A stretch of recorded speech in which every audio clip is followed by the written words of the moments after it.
নমস্কাৰ বন্ধু বান্ধৱীসকল, মোৰ চেনেললৈ সকলোকে স্বাগতম জনাইছোঁ।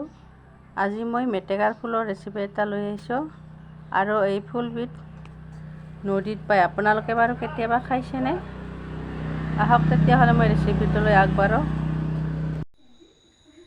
আৰু মেটেকাৰ ফুলখিনি বনাবৰ কাৰণে এয়া লৈছোঁ মই পিঁয়াজ কাটি, এয়া ৰহুন বটি লৈছোঁ, কেঁচা জলকীয়া আৰু পাঁচফোৰণ। এতিয়া মই কেৰাহীত তেল দি দিম।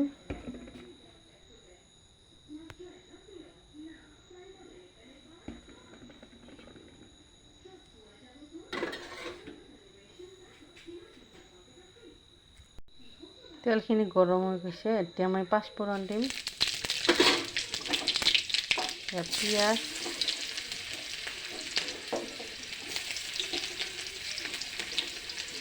কেঁচা জলকীয়া আৰু ৰহুন বটা, এতিয়া মই ভাল কৰি লাৰি দিম।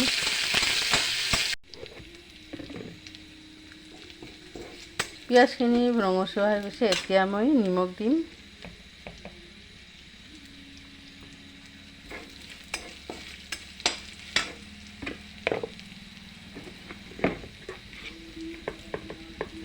আৰু এয়া হালধি দিছোঁ।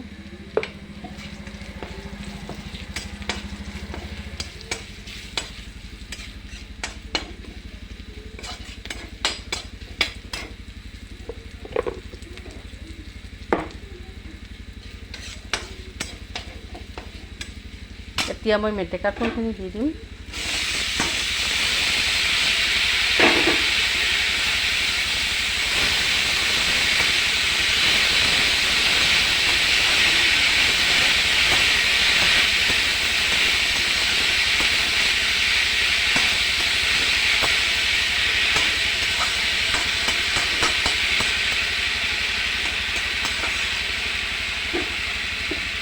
এতিয়া মই ঢাকনিখন দি দিম। এতিয়া মই ঢাকনিখন গুচাই দিছোঁ। ইয়াত বাৰু বেলেগ মছলা ব্যৱহাৰ কৰিব নালাগে। পিঁয়াজ, ৰচুন আৰু কেঁচা জলকীয়াই যথেষ্ট। খাবলৈ বহুত ভাল লাগে। এতিয়া অকণমান ভাজি লৈ তাৰপিছত আৰু হৈ যাব। আকৌ এবাৰ লাৰি দিছোঁ মই এতিয়া।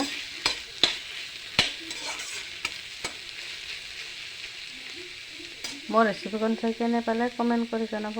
লগতে মোৰ চেনেলটো যদি এতিয়ালৈকে ছাবস্ক্ৰাইব কৰা নাই, চেনেলটো ছাবস্ক্ৰাইব কৰি ল'ব।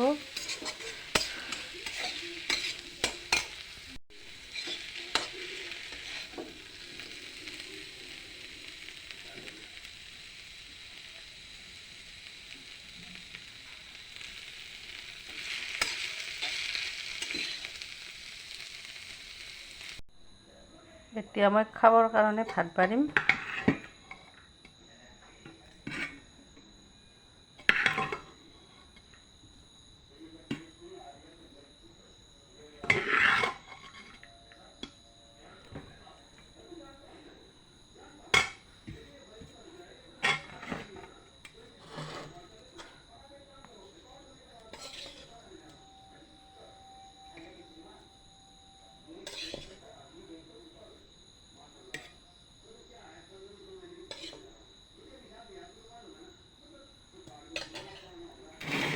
এয়া মেটেকাৰ ফুল আৰু এয়া মোৰ গাহৰিৰ মাংস।